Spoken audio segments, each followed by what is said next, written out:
Greetings, humans. Imagine this scenario. Your best friends or best colleagues have written a song. It's recorded, it's demoed, it's got drums, it's got piano, it's got guitar, and they come to you and say, "Please, fellow human, may I have a bass line?" And you're like, all right, well, it's gotta have pink strings on it. To emulate this friend, I searched on YouTube for a backing track that had no bass. Thanks, Mr. Bo. Wow. I took that backing track and recorded it onto this cassette.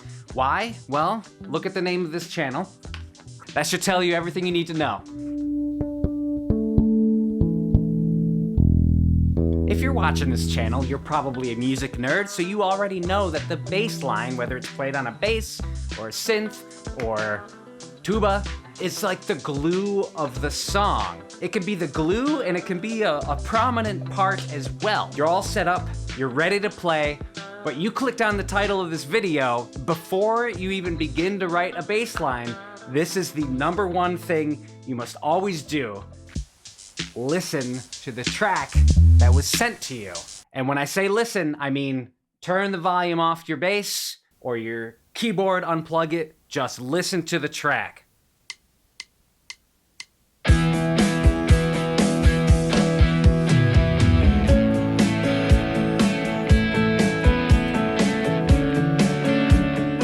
I'm hearing a couple of things. I'm hearing the tempo, the rhythm, there's drums, there's piano, there's a guitar. I might be picking up on the chord harmony, like it sounds like a 1-4-5. Get the feel for the song. Do not pick up your instrument until you've done this. I swear, it's very important.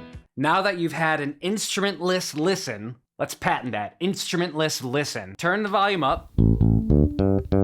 Now you'll play the same track and just play around. Find out what we have going on here. I'm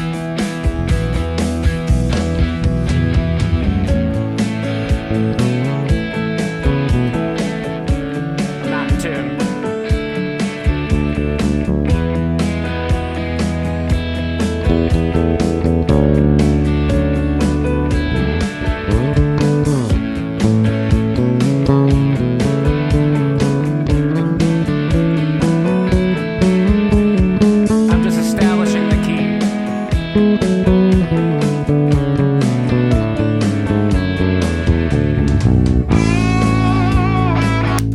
It's all very diatonic. It's in the key of A. I figured that out relatively quickly.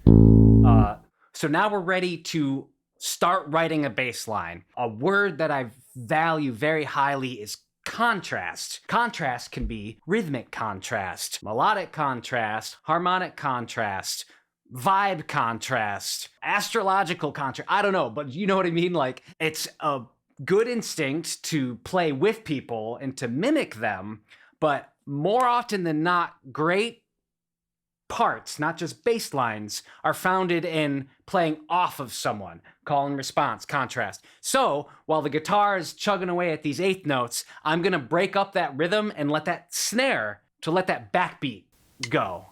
And we've got this little intro bar. Here we go.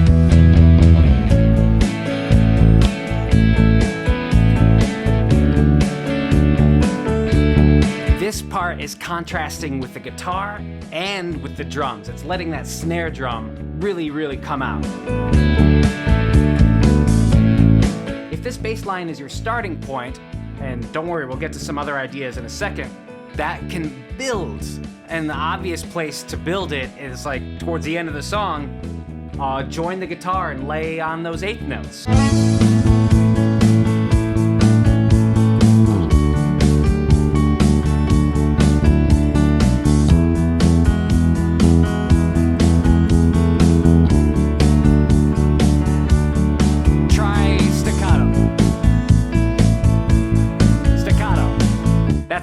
That's one direction to go.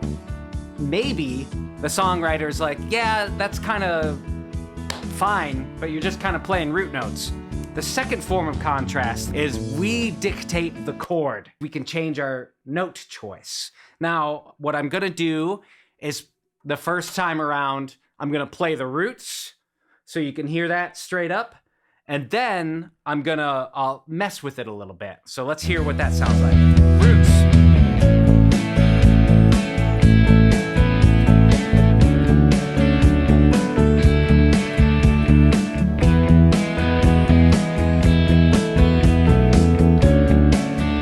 Here we go.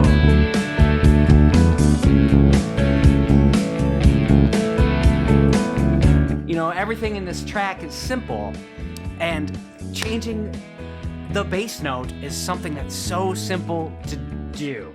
I'm gonna clip this out. If you're a bass player, the root note isn't the only note you have to play.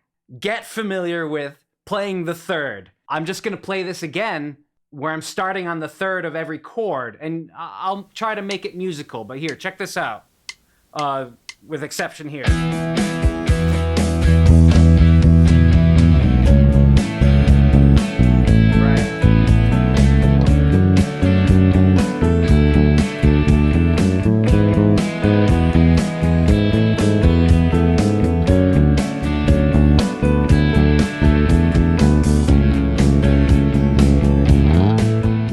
Okay, now maybe you've been playing all of that, the do-do, do-do-do, the chugging away and the eighth notes. Another form of rhythmic contrast that I want to say takes maturity is to play way less notes as a bass player. Think about half notes, whole notes. I have no idea what I'm about to play, but I'm gonna go for it with that in mind.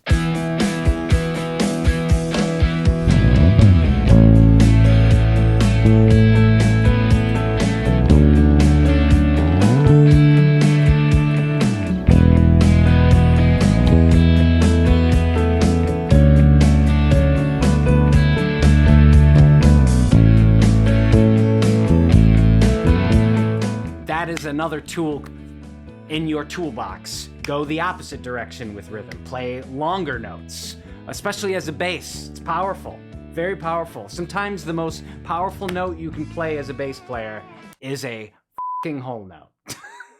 We are lucky as bass players because we can often get away with something melodic. And maybe you're lucky and you're working with a singer, a songwriter, who likes melodic bass lines. I feel like a lot of rock and pop music from the 70s started to have really melodic bass playing in it. You know, think of the Carole King Tapestry. So the bass had a lot of room to play around.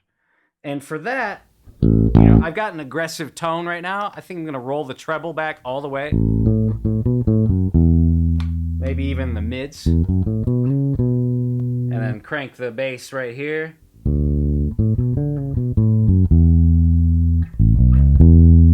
Yeah, let's go with that kind of tone.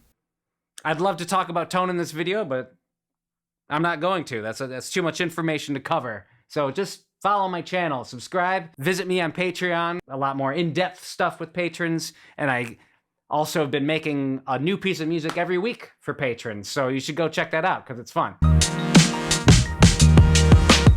Anyway, here's an attempt at something 70s melodic-ish.